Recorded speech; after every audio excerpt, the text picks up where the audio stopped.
Scholar at Bennett College for Women in Greensboro, North Carolina. She's originally from Zimbabwe, and she's receiving a BA in biology, and she was an intern here at YIISA. And we just recently found out that Tatenda was accepted to Columbia University on full scholarship, and now she was just accepted to Cambridge University on full scholarship. But she's waiting to hear from the best university. Oxford. We have another Oxford. So, and Tatenda was here for 6 months. She helped us a lot. She was an intern, and she was working on issues of anti-Semitism and racism, the intersection of it. And it was really a privilege that she was here with us. And it's amazing how, you know, if people are open-minded, she sort of came in to a center on anti-Semitism, and she, within, I think, 24 hours, fit right in. It was really a pleasure to have her. And when people are open-minded and open to new situations, you know, you can really benefit. And I think Tatenda benefited, we benefited from having her. And, you know, there's actually a Jewish ethical, I guess, teaching that says that if we're all created in the image of God, right, we all have a truth, and the only way to wisdom is to be open to other people's truths. So when we're racist or sexist or anti-Semitic, as we'll hear now, we cheat ourselves, because if I'm sexist, then I have 3 billion or 4 billion. I miss out on 3 billion opportunities to gain wisdom. If I'm racist against people, let's say African descent or Asian descent, I've also lost 2 billion possibilities to become wise. So we cheat ourselves. And so it was really wonderful having you here, and you brought us wisdom, and I'm happy that you're embarking on greater successes. I'm sure Tatenda is going to emerge as a leader in the near future. She already is. So welcome. All right, thank you. And I'm going to be a bit rude, but I have to cut out early, so I'm not walking out on what Tatenda is going to tell us. All right. Good afternoon, everybody. I hope you don't mind. I'm probably going to sit down, and I think everybody can see from here. And I don't know, should I sit down, stand up? What are you guys doing? What are you guys doing? I guess I'll be sitting down and standing down. But I'm so happy to be here. I'm glad everything that Charles was saying. It was an awesome experience to come here, and truly I learned so much being at the center for the 6 months I was here. Coming into the center, of course, Tatenda, Mujeni, coming from Bennett College for Women, coming to YIISA, which is something, anti-Semitism was, the first time they're like, you're going to this Center for Interdisciplinary Study of Anti-Semitism. And it's like, yay, but I really need to figure out what all this means, like the history that's within it. It was so intense for me before I came, but I fell in love with the center and everybody here, and I'm glad to be back. So the title of my topic, as you can see, is Concerns about Mothers, How Divisions in the Baby Boomer Generation Affect the Contemporary Feminist Movement, the Role of Racism and Anti-Semitism. It'll be a short topic, and I hope you guys will enjoy it, and it'll be great to hear what you guys think about it. Why feminism? So that's the big question. Why am I focusing on feminism or relating anti-Semitism and racism to feminism? As I said, I come from Bennett College for Women. So Bennett College for Women, for those who might not know, is one of 2 historically black colleges for women in the United States. There's Spelman College and Bennett College for Women. So even though we might not identify as being feminists, it's like a college that empowers black women, empowers women of color.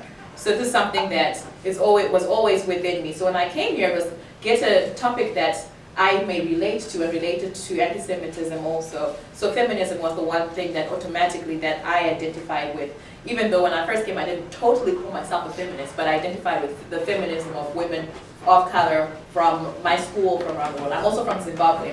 So that's another thing, that women getting, empowering women in my country of Zimbabwe. So that's why I was first drawn to feminism. Oops. Oh no. Okay. So the topic was the contemporary, like how the baby boomers generation affected the contemporary feminist movement. So before I even get into it, I just want to give you like a brief history for you. Most of you do know the history of feminism, but a brief history of feminism and where it began and where we are now, or what we call the contemporary feminist movement. So this is, I'm mostly focusing on the feminist movement in the United States. And I'll try and touch on a global feminist movement, but then focusing basically here. So the first wave was the suffrage movement, which is the 1860s to 1920, which is the women in the United States, they desired to gain the right to vote. That was what it was. Women wanted to vote, and they were not being able to vote. And then in the 1920s, they finally got the right to vote. The second wave was the women's liberation movement, which is the movement that I'm basically going to be talking about, which is the movement of the baby boomers. So the movement of, I'll call my mom's movement, that's why I say it concerns of our mothers, because this is the movement that my mother, even though she's in Zimbabwe, this is the movement of the people, my mother's age group. And my mentors, a lot of my mentors who are feminists, that's their age group, mothers and grandmothers, so that's why I'm concentrating here. And their focus was equality in pay, equality in education, job opportunities, reproductive rights, rights to abortion. You know everything that happened in that feminist movement. So, so that was the second wave of feminists, and then and we move on to the third wave. I don't know if we should call it. That's why I should have put a question mark there. Should we call it third wave or contemporary feminist movement? I'm calling it contemporary because there's so much things about third wave, and there's third wave that actually exists, and people concerned with the wave system and exclusion of other women, like the slave trade, the women and the enslaved women. So I'll just say the contemporary feminist movement. And what is the third wave? What is third wave feminism? Third wave feminism is the feminist movement that involves my age group. So the millennials. So maybe after, let's say from Generation X to the millennials, we're the feminist movement that is almost, does a third wave movement really exist? I think it's almost non-existent. And those are the sentiments you'll hear from a lot of baby boomers, those prominent feminists from that age. That is there a third wave feminist movement? Do these people really exist? Are they really doing anything? So that's my age group. Do young women identify with the label feminists? So the young women in the room, do you consider yourselves feminists? No. And if you don't, well, like Lauren, do you consider yourself a feminist? Sure. I mean, I don't actively like protest anything but yeah, I mean, I would stand up for women's rights. I've never been involved in an actual movement, though. Mm-hmm. I would be reluctant to call myself a feminist, but this is because of very negative connotations this term has in Poland, especially. We are a young democracy, we are just learning, and the feminism was never an issue in Poland. Just for the last 10, 15 years it started to be one. And the feminists which we have now in Poland are extreme, and they're going too far in their claims, demands, and maybe not even claims, but because they're fighting for good reason, but they are radical. They call for the actually exclusion of men from the political scene. And, yeah. So I cannot, when someone says in Poland I'm a feminist, that you have this whole negative picture of this person. So this would be my reason for not associating myself with the name, but with the ideas, that's for sure. Also, I would add that in Poland, feminism is associated with Can you speak a little louder, please? Sorry, I would say that in Poland, feminism is associated with lack of femininity. Yeah. It's more cultural, it's not as political and legal. It doesn't have the associations with the fight for the rights. So even if we say, of course, we are for the equality of women and men, the term feminism would not be appropriate because of our culture. So you wouldn't I would never identify say as I'm a feminist, no. And the guys, Although she is one. and the guys in the room, do you identify as feminine? I think so. My mother was very active. In 1975 was the UN Year of the Woman, and she was one of the organizers in Montreal, so she educated me, I think. I mean, as long as the just demands of the second wave, like equal pay, equal education and whatever, are not being met, of course I consider myself a feminist. Oh. So, I mean, So, but then that's, it was interesting, as I said, thank you everyone for your comments, coming from my school.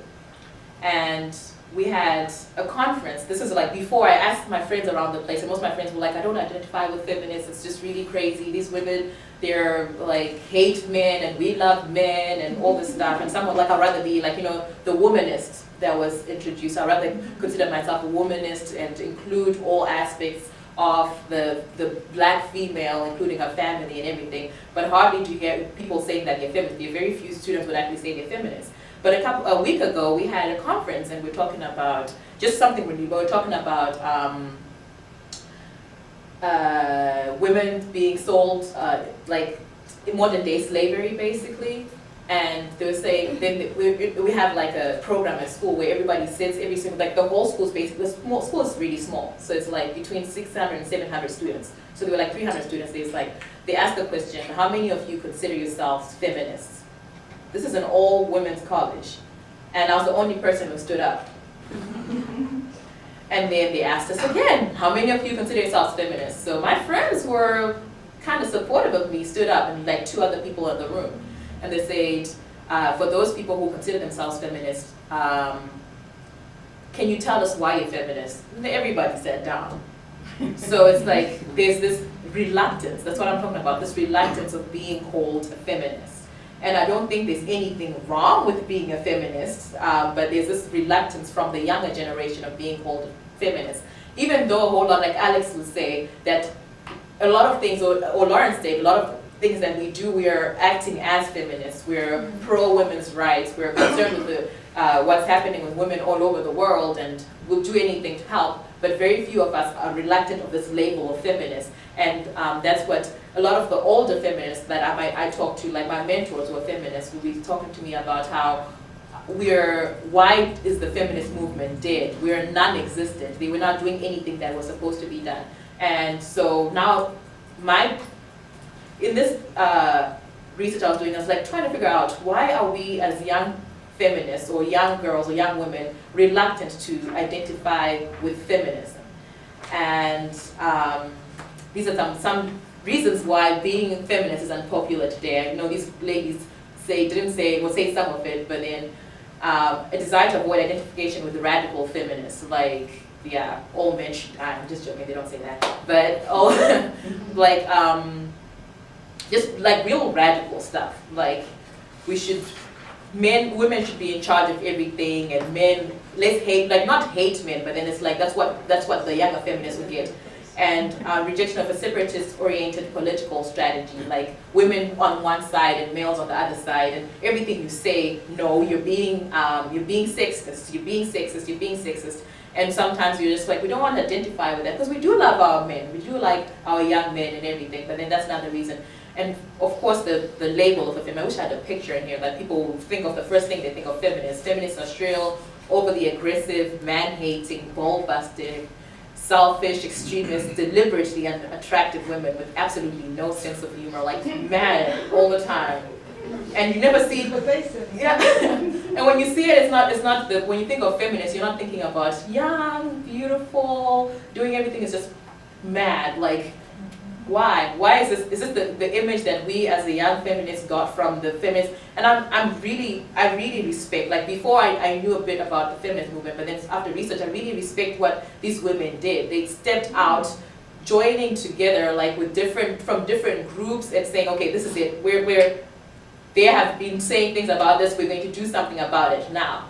But then it's now, what we got from it, the legacy is like of disruption, of people separating in the movement, and it's just like a hate of the feminist movement. And that's why I was looking at it.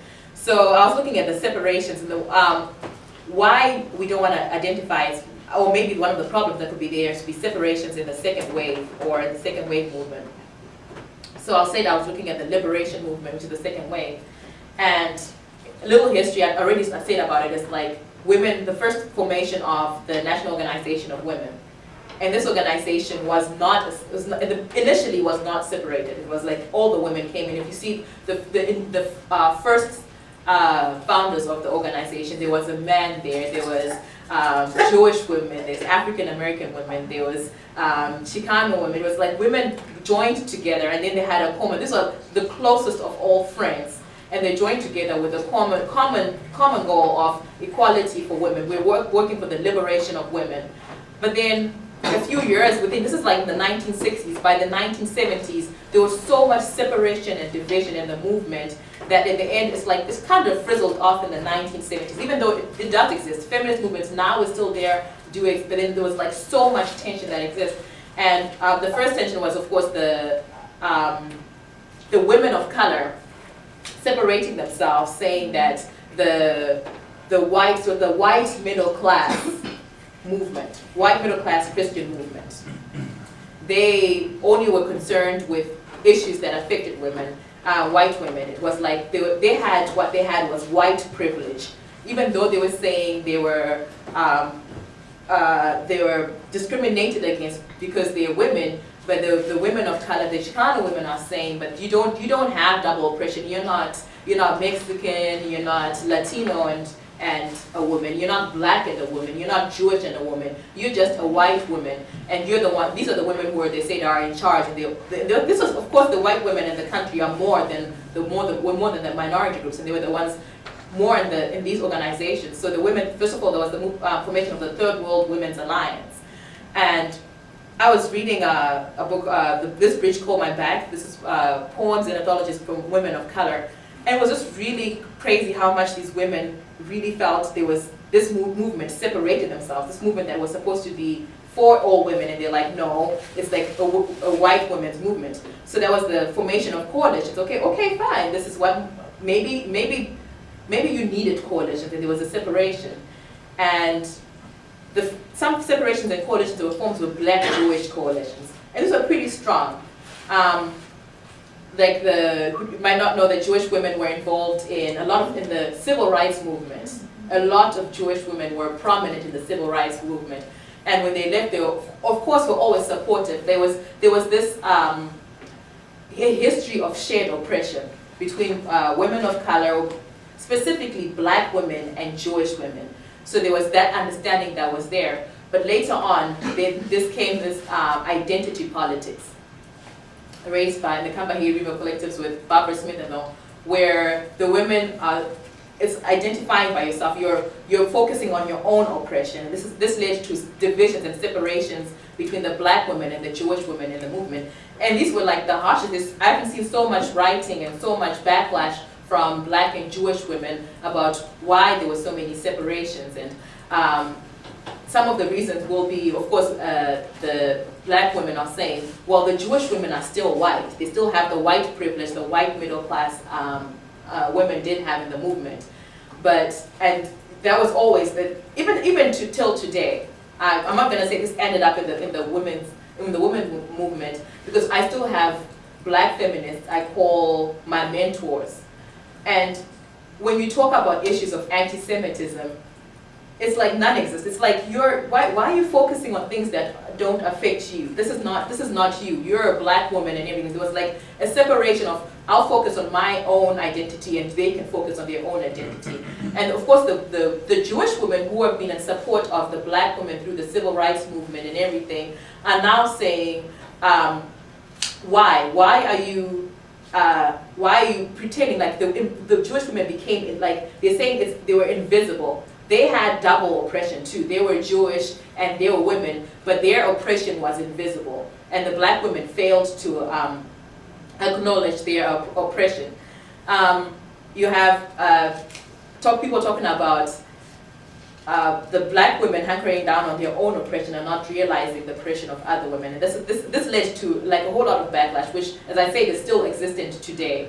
And I think that's one of the reasons that that has been a legacy that has been passed on to our generation of feminists. I'm not going to say that there's a specific hatred between the Jewish feminists of my generation and the black feminists of my generation, but this history of separation, this history of forming coalitions and divisions ended up with our feminist movement, of the feminist movement in the 1960s and 1970s, frizzling down before. There's still so much, as Holger said, how he identifies with the feminist movement now, or he can call himself as feminist now, because the issues that are there, were there then, are still there now. What has just been done is like legislation, and then it's all theory, like, okay, women have got the right to vote, women do vote, women have got the right to be elected and officials and everything, but how many women are actually there? What is actually being implemented of what happened? So that's what I'm saying, that I don't know if, maybe this is my theory, if this movement, if women could have looked beyond the separations that they have, or be more understanding. There's no reason why a black woman would not understand the history of a Jewish woman in the same. Maybe I might not understand. Maybe this is some things that the older feminists may be able to make me understand. Why they wouldn't understand that this is the history of the Holocaust and the history of the slave trade. It might not be the same, but it's coming from the same basis of oppression that the women or the same groups felt, but then we never failed. Women failed to be, as they say, women first before anything, and that's what I think feminism was about. First of all, be a woman before, identify with a woman before anything else, and look beyond all these differences that we may have to make our feminist movement successful. This is something that Bob Smith said, identity politics. And of course, identity politics was like focusing your own oppression. It may be helpful and beneficial if used when oppressed groups use their experience of oppression as a spur of activist political work. Harmful when its primary emphasis has been to explore and to celebrate and suppress identity within a women's movement context, rather than developing practical political solutions for confronting oppression in the society itself. So this is just talking about how identity politics, maybe it was, I don't think there is something wrong in focusing on individuals' oppressions in the feminist movement. There's no harm in focusing on the individual oppression of Jewish women and the individual oppression of black women and the individual oppression of Chicano women that existed in the feminist movement. But it's like people neglected the feminist part of it and were basically focusing on my oppression because of my skin, my oppression because of my religion, my oppression. They forgot the main goal. So that's why I'm saying that identity politics was right. It seemed really great, but then people forgot the main goal that they were focusing on in the feminist movement. And now, how does this affect our feminist movement today, and how relevant is the feminist movement today? Now, as I said before, the feminist movement hardly is non-existent. You can hear feminists prominent feminists like Phyllis Chesler. I had a conversation with her where are you young feminists? Like, she wrote a whole book. Where are the young feminists? What are you doing? We're not hearing about you. You're quiet. You're not as radical as before. And well, some of the reasons that I might not have said before is like, besides the whole separation that might have happened in the past, is we're trying to live up to this greatness that the former feminists have that we might never ever be able to live up to. These are the people who fought for abortion rights, the people who walked into the streets and everything, that we might even up. Maybe that might be one of the scary things that we might have to live up to, but then that's why we're not non-existent. But it's really it's still relevant in our society today. As I said, Hope was saying before, that all the feminists did fight for the rights for the women. They did all this stuff. However, it's their implementation of actually what was there. I was talking to Alex last night, and we were talking about, like, let's say for example, the Obama election and Hillary Clinton. Was Obama elected into office because he is rather elect a black man than a white woman, or just a woman into office?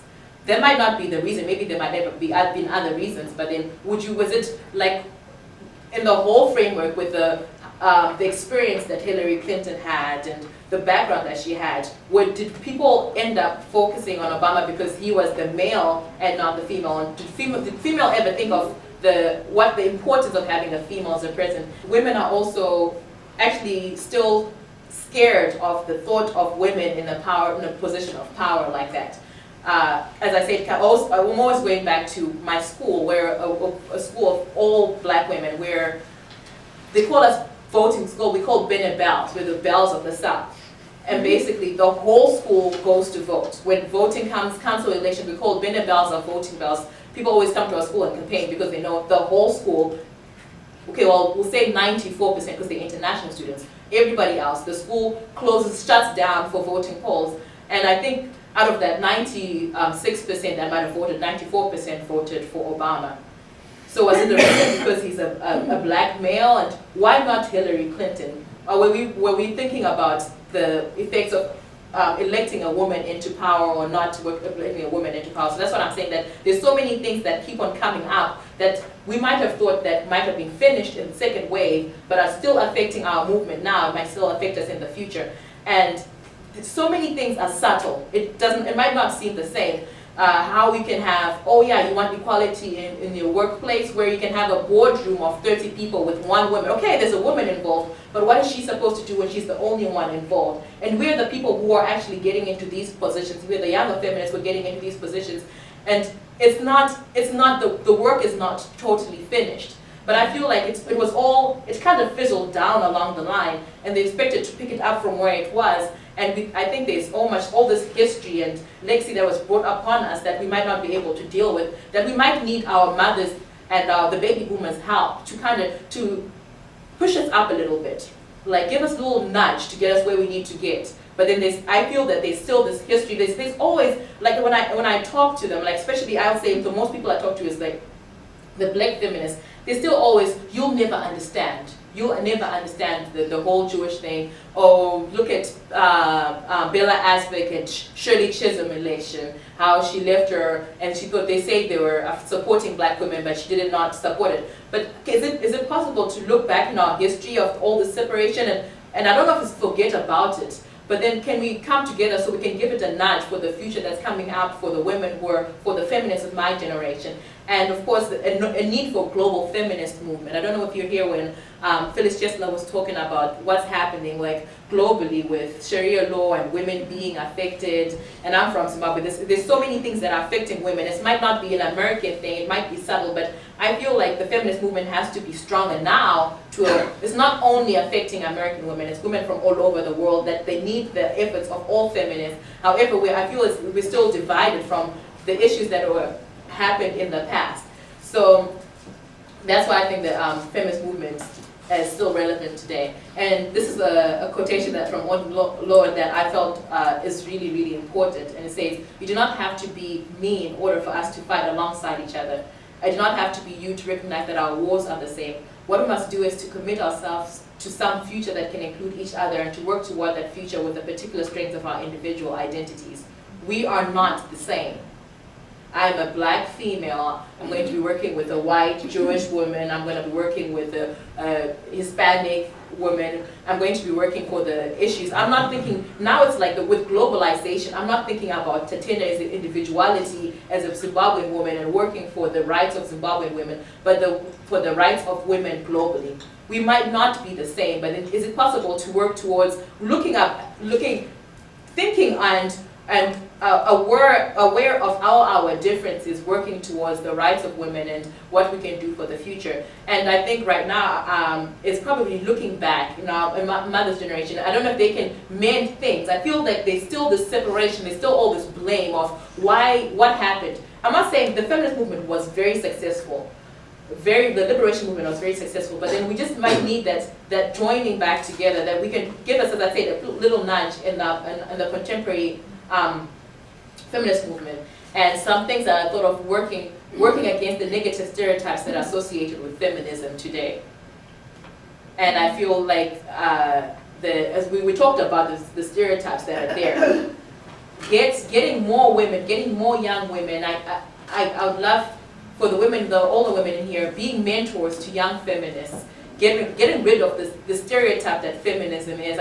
Wanted to wear my little button that says this is what a feminist looks like, because very few girls of my age would go up and stand up and say this is what a feminist looks like without being labeled, like on my campus, without being labeled ugly or lesbian. There's nothing wrong with being lesbian, but then you're automatically being given all these stereotypes and labels that should not be there. Can I be a young woman who wants to be a feminist without all these stereotypes? So this is the way forward, working against the negative stereotypes that are associated with feminists. Concentrate on the execution of the rights of women. So the things that might have been, as I said, issues that the liberation movement might have put in legislation that have occurred, working on towards executing it. How can our generation learn or get the legacy from the older generation and work towards it today, and including men in the movement? That's why I asked the guys, are you a feminist? I read an article from the website called The Roots, and it says why I am a male feminist. It's really, really cool. If you can go and look at it, it's like it's a young African American man, and he was talking about why he is a male feminist. And if more males can understand the goal, I guess that comes with removing the stereotype, removing these separations and divisions and working together, that more males can understand what we're fighting for, then we can work towards equality for women somewhere in the future. And people like Tim Wise and everything, that's what we need more of in the future, and what we need in our feminist movement. So hopefully that the legacy of separations and quarrels and divisions in the second wave feminist movement can be resolved, or there can be some working together to improve the feminist movement today. And thank you for listening.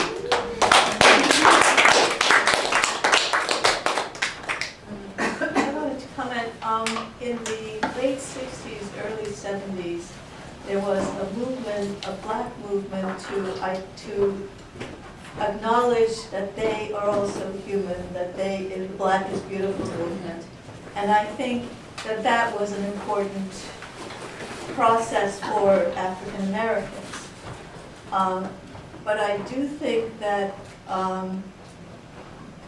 beyond that, I think there seemed to be this need eventually, but I don't think it was until the late 70s or early 80s, I don't know if those, 70s and 80s, when there was a much stronger recognition of women. But we have yet to pass the Equal Rights Amendment.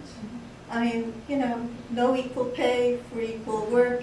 I mean, so we've gotten nowhere. And a lot of the leaders of the feminist movement were Jewish women. Mm-hmm. And the fact that today, there is absolutely no support for the anti-Semitism that these Jewish women and others experience, indicates that they really have whatever is left of the women's movement, again, cannot see beyond women. I mean, whether it's just, the separation of the various groups, but I think it's beyond that. It just they have been silenced, and they have been,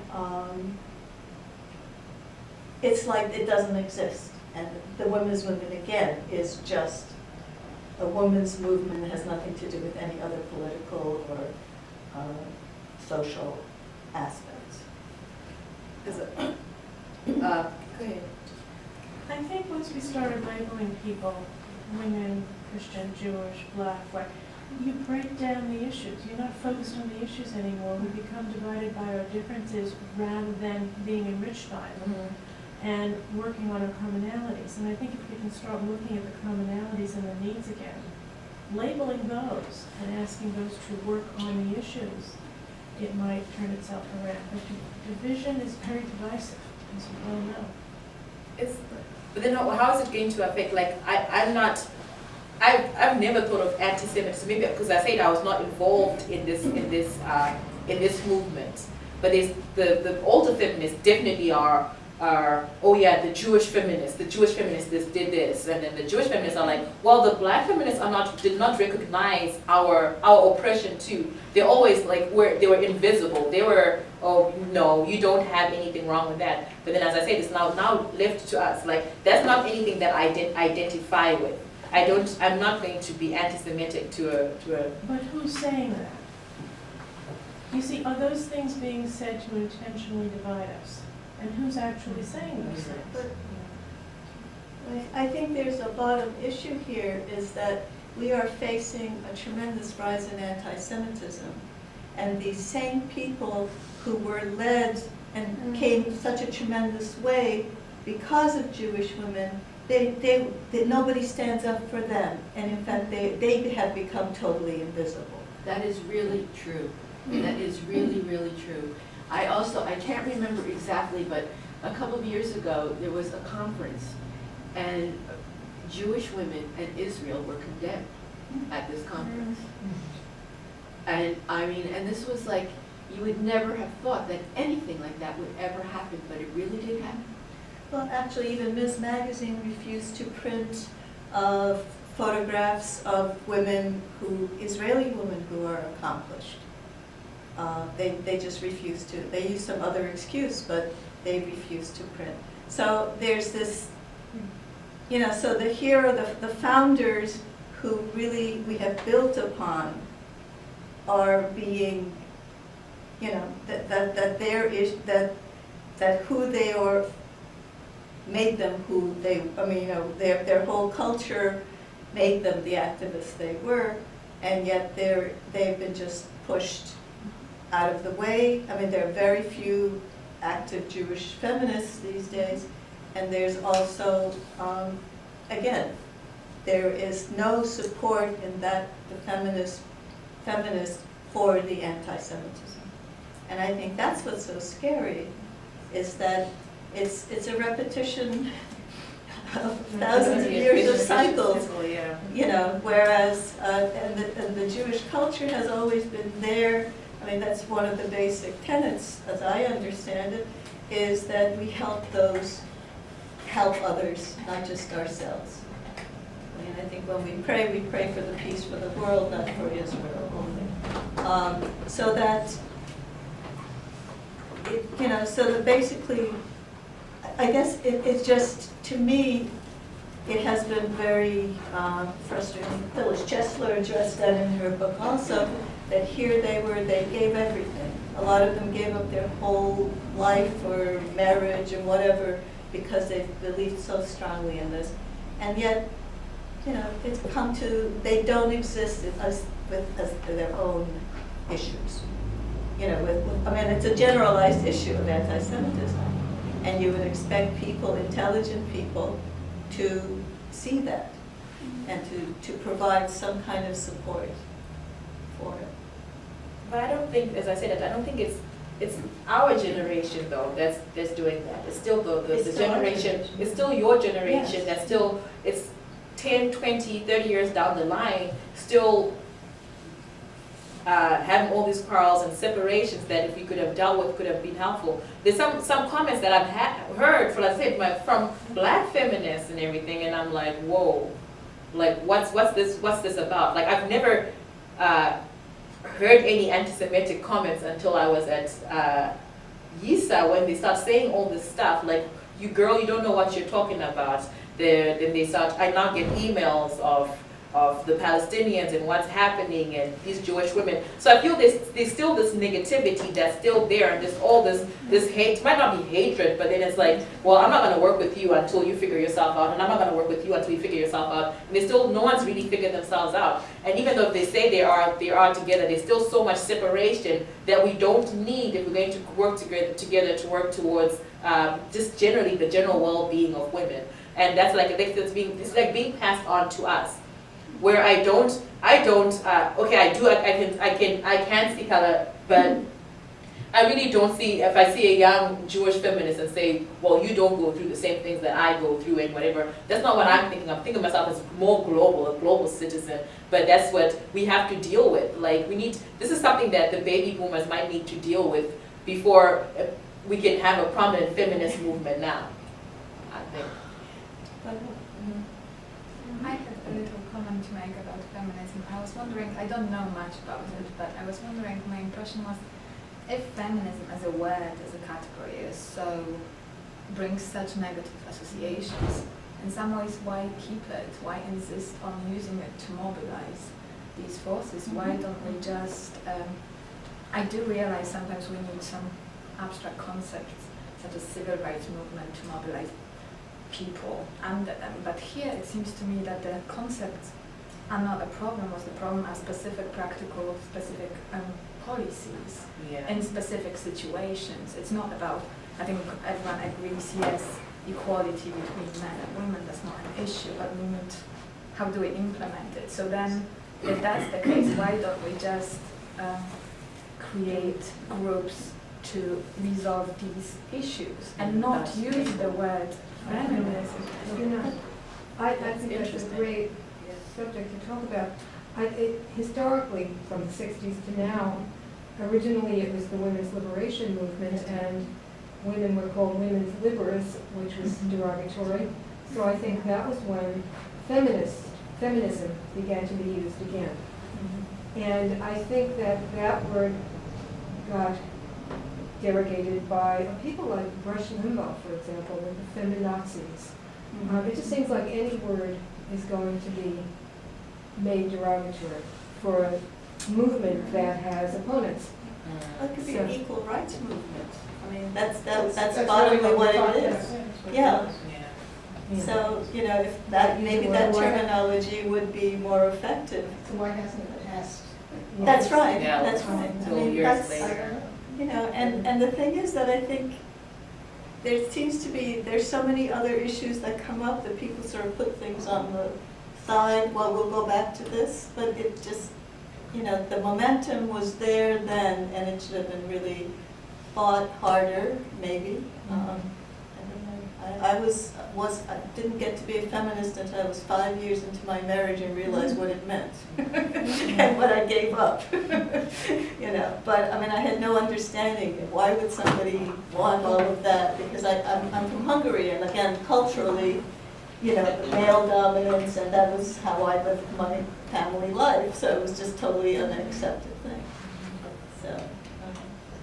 I think an interesting question, and I don't have a lot to say about it, was because when you talked about it, I just started thinking about the Obama-Clinton. And I don't know, I mean, I voted for Obama. And thinking back, I can't exactly say I'm sure why, but, and I don't know how many people here, well, some of you are not citizens, Yeah. but how many voted here, and can you? I voted for Obama, but not because white or black. Yeah. I voted because of personality. Exactly. That's what And, I you thought. know, and But I wonder Clinton what did you say not come underneath across it as all. anything. I don't think I was afraid of a woman, you know. I mean, No, it was just But- a specific woman who was running, was Yeah. not the person. The person you wanted. The person. Tatenda would be a perfect next person. Except In you can't Zimbabwe be one in Zimbabwe. Do you think you'll go back? I'm going to go back. I am going back. I want to be involved in politics in Zimbabwe. That's A great. dirty game, but yeah, That's probably politics, isn't it? but I do. Are there a lot of female politicians in Zimbabwe? They have a female vice president. They've got like a president, and I think we've got 4 vice presidents. So they put a woman in there, of course, and a few women. The only positions that women held were Ministry of Gender and Empowerment, and yeah. So it's like little. They talk like little. We put it there. The women for because the women are saying they need it. That's why we put them there, But, and they're there. Yeah. But definitely, there's still a need for more women, and probably maybe the reason why we have all these problems happening in Zimbabwe. No women involved. and maybe the extreme feminists are right, maybe we need all women in Yeah. politics, I don't know. Sometimes thought that. Just If women were president, would we have all these wars?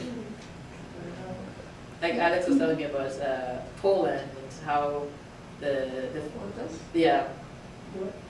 We have a new legislation, quotas, for the elections, and at first women wanted it to be 50%. In the end, there's 30%, and we are now approaching elections in October.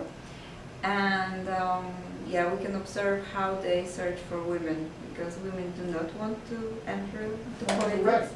So now they are hunting to find this 30%. And you have on the election list all daughters, wives of politicians, aunts, mothers, sisters.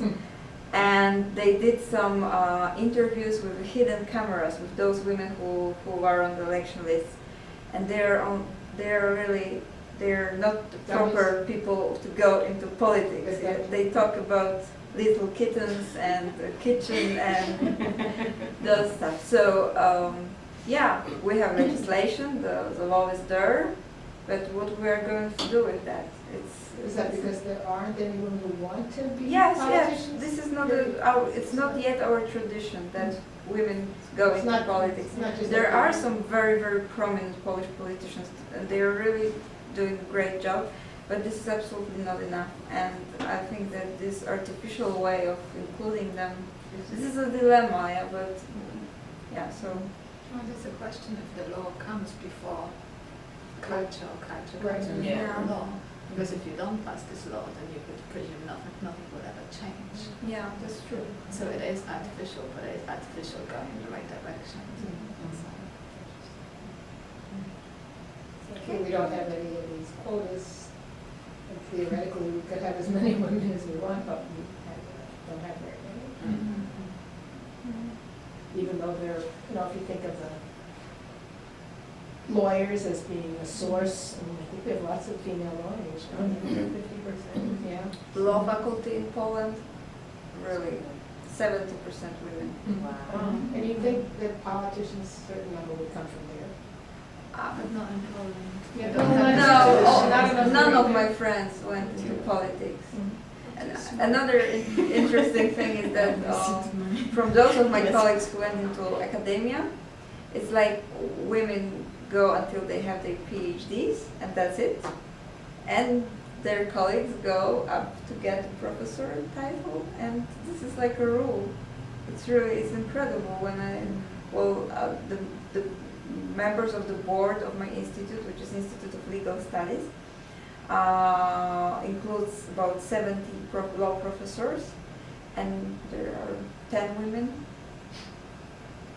out of 70. Unfortunately, it's more true here too. And Yeah. we need to put the women, more women PhDs in English lit, and how many on the faculty? Right, how many of the head of faculty?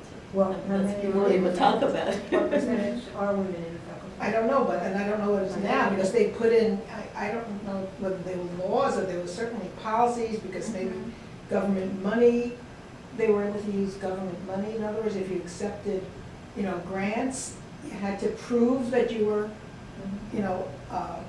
trying to correct it. But I don't know how effective it was. I don't know. In a lot of places, they were twofer. You would get a black woman, then you Yeah, kill both quotas. Yeah, that's Yeah, so that's true. good. So even in this country, even though it's possible, it's, in it's many years, it doesn't happen yet. There's a long way to go still. I was gonna say that I'm older than the boomers by a bit, and my children are younger, so they're 40, so I don't know what to call them. And my son considers himself a feminist. If you ask him, my son is, but his wife, I'm sure. Thank you.